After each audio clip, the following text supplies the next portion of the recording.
63% ಭ್ರಷ್ಟ ಕಳ್ಳರು.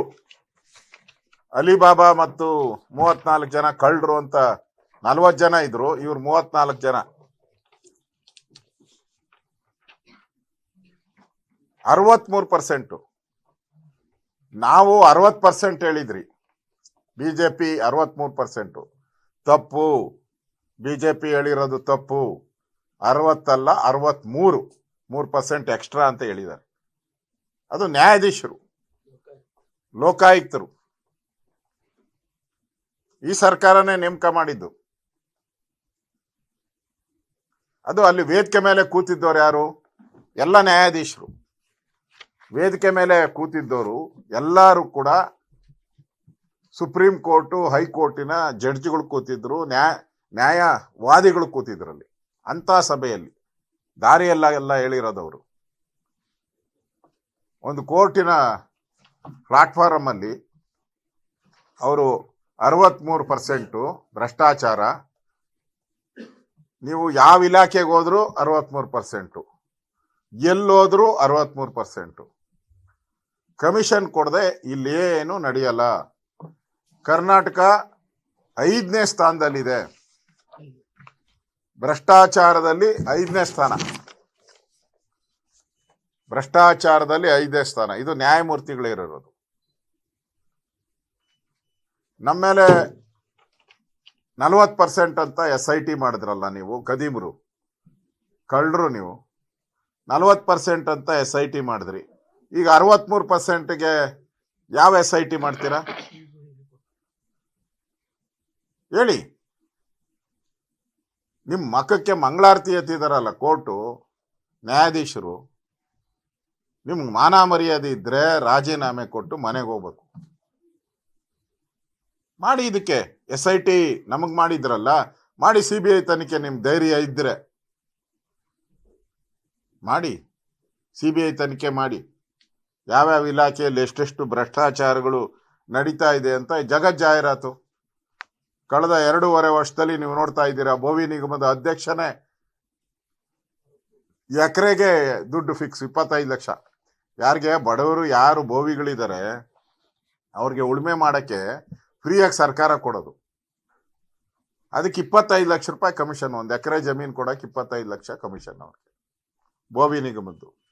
ವಾಲ್ಮೀಕಿ ನಿಗಮದಲ್ಲಿ ನಿಮ್ಗೆ ಗೊತ್ತಿದೆ 187 ಕೋಟಿ, ಸುಮಾರು 400 ಅಕೌಂಟ್ಗೆ, 700 ಅಕೌಂಟು, 700 ಅಕೌಂಟ್ಗೆ ಲಂಚ ಹೋಯ್ತು.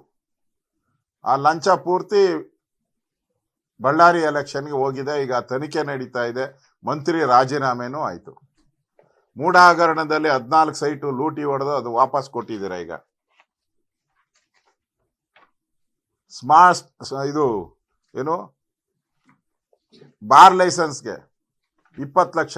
ಅದೆಲ್ಲ ಆಗ್ಲೇ ಸೋಷಿಯಲ್ ಮೀಡಿಯಾದಲ್ಲಿ ಓಡ್ತಾ ಐತೆ ಸಖತ್ತಾಗಿ ವಿಡಿಯೋ. ಬಾರ್ಗಳಿಗೆಲ್ಲ 20 ಲಕ್ಷ ಫಿಕ್ಸ್ ಮಾಡಿದ್ದೀರಾ. ಟ್ರಾನ್ಸ್ಫಾರಮ್ 90 ಕೋಟಿ ಹಗರಣ. ಟ್ರಾನ್ಸ್ಫಾರಮ್ ಅಲ್ಲಿ 90 ಕೋಟಿ ಹಗರಣ ನಡೀತಾ ಇದೆ. ಇನ್ನು ಕಸದ್ದು ಹೇಳಿದ್ರಲ್ಲ, ಕಳೆದ ಬಾರಿ ಹೇಳಿದೆ ನಾನು, ಕಸ ಗುಡಿಸೋ ಮಿಷಿನ್ 98 ಲಕ್ಷ. ಅದು ಬೇರೆ ರಾಜ್ಯದಲ್ಲಿ, ಅದು ಬೇರೆ ಇಂಪೋರ್ಟ್, ನಮ್ಮ ದೇಶದಲ್ಲ, ಜರ್ಮನ್ದೋ ಯಾವುದೋ ದೇಶದ್ದು. 98 ಲಕ್ಷ. ಇವ್ರು 2.5 ಕೋಟಿ ಕೊಡ್ತವಂತ ಇದ್ರು ಬಾಡಿಗೆಗೆ, ಸ್ವಂತಕ್ಕಲ್ಲ. ಅಂದ್ರೆ ಪ್ರತಿಯೊಂದು ಕರ್ನಾಟಕ, ನಾವ್ ಹೇಳ್ತಾ ಇದ್ರಿ, ಯಾವುದೇ ರಾಜ್ಯದ ಚುನಾವಣೆ ನಡೆದ್ರೆ ಕರ್ನಾಟಕ ATM.